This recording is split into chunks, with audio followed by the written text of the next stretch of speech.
Welcome to trade root. നമുക്ക് ഇന്നത്തെ ഗോൾഡിന്റെ പ്രൈസ് മൂവ്മെന്റ് അനാലിസിസ് ഒന്ന് നോക്കാം. അതിനുവേണ്ടി എടുത്തിരിക്കുന്ന വൺ ഡേ ചാർട്ടാണ്. വൺ ഡേ ചാർട്ടിൽ പ്രധാനപ്പെട്ട ഏരിയകൾ മാർക്ക് ചെയ്യുന്നുണ്ട്. വൺ ഡേ ചാർട്ടിൽ ഒരു സപ്പോർട്ട് ഏരിയ ആണ് ഇപ്പോൾ മാർക്ക് ചെയ്യുന്നത്. അത് വളരെ ബുള്ളിഷോട് കൂടി കഴിഞ്ഞതിന്റെ മുന്നത്തെ ആഴ്ച ക്രിയേറ്റ് ചെയ്തൊരു ക്യാൻഡിലാണ് മാർക്ക് ചെയ്യുന്നത്. ഒരു അൺഗൾഫിംഗ് ക്യാൻഡിലാണത്. അതുപോലെ തന്നെ മാർക്കറ്റ് ഇപ്പൊ നിൽക്കുന്നതിന്റെ കുറച്ച് മുകളിലായിട്ട് ഒരു റെസിസ്റ്റൻസ് ഏരിയ ഉണ്ട്. ഇത് ഓൾ ടൈം ഹൈ ആണ്. ഓൾ ടൈം ഹൈ നല്ല രീതിയിൽ റെസ്പെക്ട് ചെയ്യാനുള്ള സാധ്യതയുണ്ട്. അതിന് തൊട്ട് താഴെ ഒരു ഇംബാലൻസ് ഉണ്ട്. ഇംബാലൻസ് നോക്കിയാൽ കാണാം.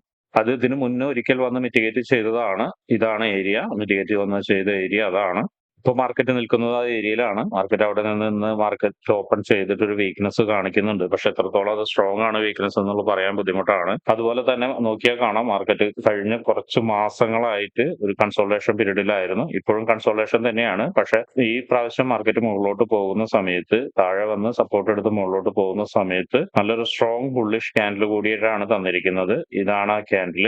അതുപോലെ തന്നെ ഒരു ട്രെൻഡ് ലൈൻ ബ്രേക്ക്ഔട്ട് നടന്നിട്ടുണ്ട്.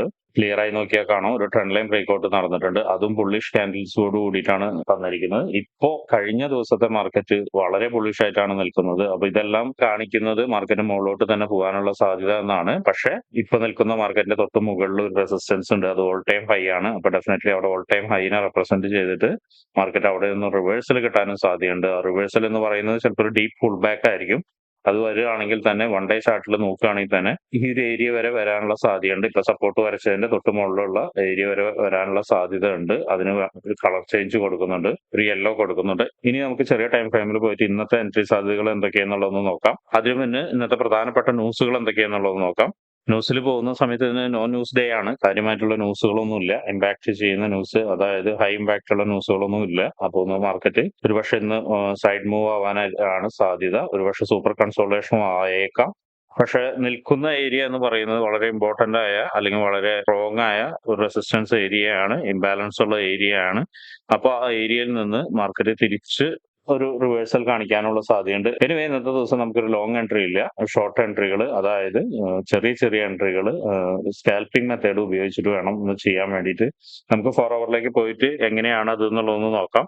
4 അവറിൽ പോകുന്ന സമയത്ത് മാർക്കറ്റ് ഓപ്പൺ ചെയ്തിട്ട് വീക്ക്നെസ് കാണിച്ചിട്ടുണ്ട്. ഒരു ബെയറിഷ് ക്യാൻഡിൽ തന്നിട്ടുണ്ട്. വീണ്ടും ദേ ഇവിടെ നിന്ന് താഴെ നിന്ന് സപ്പോർട്ട് എടുത്തിട്ട് ഇവിടെ ഒരു ഇംബാലൻസ് ഉണ്ട്. ആ ഇംബാലൻസിൽ നിന്ന് സപ്പോർട്ട് എടുത്തിട്ട് മാർക്കറ്റ് മുകളിലോട്ട് പോകാനുള്ള ശ്രമമാണ്. കൂടുതലും മിക്കവാറും മാർക്കറ്റ് മുകളിലോട്ട് തന്നെ പോകാനായിരിക്കും ശ്രമം. അല്ലെങ്കിൽ ഈ ഇംബാലൻസ് ഫില്ല് ചെയ്തിട്ട് ഒരുപക്ഷെ ഇന്നൊരു കൺസോൾട്ടേഷൻ ലെവലിലായിരിക്കും നിൽക്കുക. ഇംബാലൻസിന്റെ താഴെ നോക്കുമ്പോൾ കാണാം ഒരു നല്ല രീതിയിലുള്ള ഒരു സപ്പോർട്ട് ഉണ്ട് 4 അവറിൽ. അത് മാർക്ക് ചെയ്യുന്നുണ്ട്. അതുപോലെ തന്നെ മുകളിലോട്ട് നോക്കുമ്പോഴും ഇവിടെ ഒരു ഇംബാലൻസ് കാണുന്നുണ്ട്.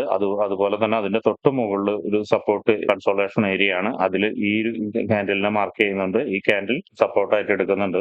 അതുപോലെ മുകളിലോട്ട് നോക്കുന്ന സമയത്ത് കാണാം ഇവിടെ ഒരു റെസിസ്റ്റൻസ് ഏരിയ ഉണ്ട്. ക്ലിയർ ആയിട്ടുള്ള റെസിസ്റ്റൻസ് ഏരിയ ഉണ്ട്. അപ്പൊ ഈ ക്യാൻഡിൽ ഗ്രൂപ്പ്സിനെ റെസിസ്റ്റൻസ് ഏരിയ ആയിട്ട് എടുക്കുന്നുണ്ട്. അവിടെ തന്നെയാണ് ഡേ ടൈം ഫ്രെയിമിലുള്ള റെസിസ്റ്റൻസ് ഏരിയ വരുന്നത്.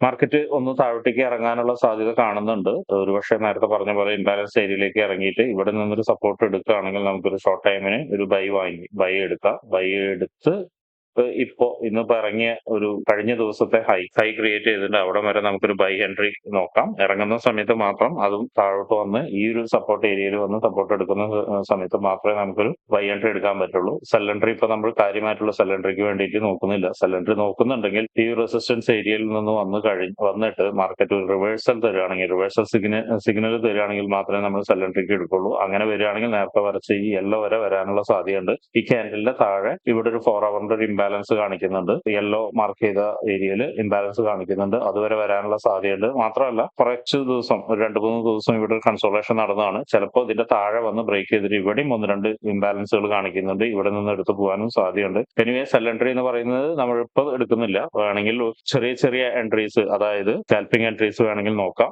ഇനി കുറച്ചും കൂടി ക്ലാരിറ്റി കിട്ടാൻ വേണ്ടി നമുക്ക് ചെറിയ ടൈം ഫ്രെയിമിലേക്ക് പോകേണ്ടതുണ്ട്. 1 അവറിലേക്ക് പോകുന്നുണ്ട്.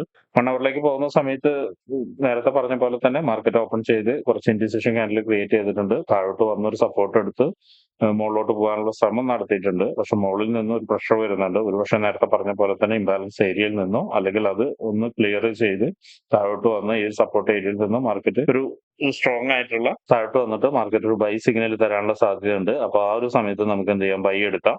ഇനി 1 അവറിൽ പ്രധാനപ്പെട്ട ഏരിയകൾ മാർക്ക് ചെയ്യുകയാണെങ്കിൽ നേരത്തെ മാർക്ക് ചെയ്ത ഏരിയകൾ തന്നെയാണ് സപ്പോർട്ടിൽ ഇരുന്നത്. റെസിസ്റ്റൻസിലും അത് ഏകദേശം അതുപോലെ തന്നെ ആയിരിക്കും.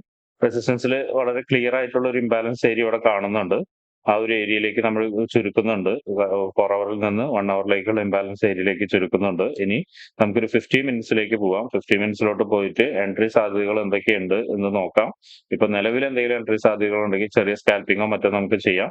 50 മിനിറ്റ്സിലോട്ട് പോകുമ്പോൾ മാർക്കറ്റ് ഒരു ക്ലിയർ ആയിട്ടൊരു ഐഡിയ തരുന്നില്ല. നോക്കിയാൽ കാണാം ഒരു കൺസോൾട്ടേഷൻ പീരീഡിലാണ് മാർക്കറ്റ്. കുറെ നേരം താഴോട്ടേക്ക് വരുന്നു, മുകളിലോട്ട് വരുന്നു, താഴോട്ടേക്ക് വരുന്നു, മുകളിലോട്ട് പോകുന്നു. അങ്ങനെയാണ് നിൽക്കുന്നത്. അപ്പോൾ 50 മിനിറ്റ്സിലോട്ട് നമുക്കൊരു എൻട്രി സാധ്യത കാണുന്നില്ല ഇപ്പോ. കാരണം ഇവിടെ നോക്കിയാൽ കാണാം ക്ലിയർ ആയിട്ടുള്ള ഒരു സപ്പോർട്ട് ഏരിയ ആണ്. ആ സപ്പോർട്ട് ഏരിയയിൽ വന്നിട്ട് ഒരു ക്യാൻഡിൽ എടുത്തിട്ട് മുകളിലോട്ട് പോയിട്ടുണ്ട്. മാത്രമല്ല മുകളിൽ നിന്ന് താഴോട്ട് വരുന്ന ക്യാൻഡിൽസ് അത്ര സ്ട്രോങ്ങും അല്ല. എനിവേ നമുക്ക് ചെറിയ സ്കാൽപ്പിംഗ് എൻട്രി ഉണ്ടെങ്കിൽ 5 മിനിറ്റ്സിലോ 3 മിനിറ്റ്സിലോട്ടോ പോകേണ്ടി വരും. അത് ചെക്ക് ചെയ്തിട്ട് സ്കാൽപ്പിംഗ് എൻട്രീസ് എടുക്കണം. ഫോറക്സ് ട്രേഡിംഗ് ഫ്രീ ആയിട്ട് പഠിക്കാൻ ആഗ്രഹിക്കുന്ന ആരെങ്കിലും ഉണ്ടെങ്കിൽ ഈ വീഡിയോയുടെ താഴെ കാണുന്ന ഡിസ്ക്രിപ്ഷനിലുള്ള ഗൂഗിൾ ഫോം ഫില്ല് ചെയ്യുക, അല്ലെങ്കിൽ ഡിസ്ക്രിപ്ഷനിൽ തന്നെയുള്ള വാട്സ്ആപ്പ് കമ്മ്യൂണിറ്റിയിൽ ജോയിൻ ചെയ്യുക.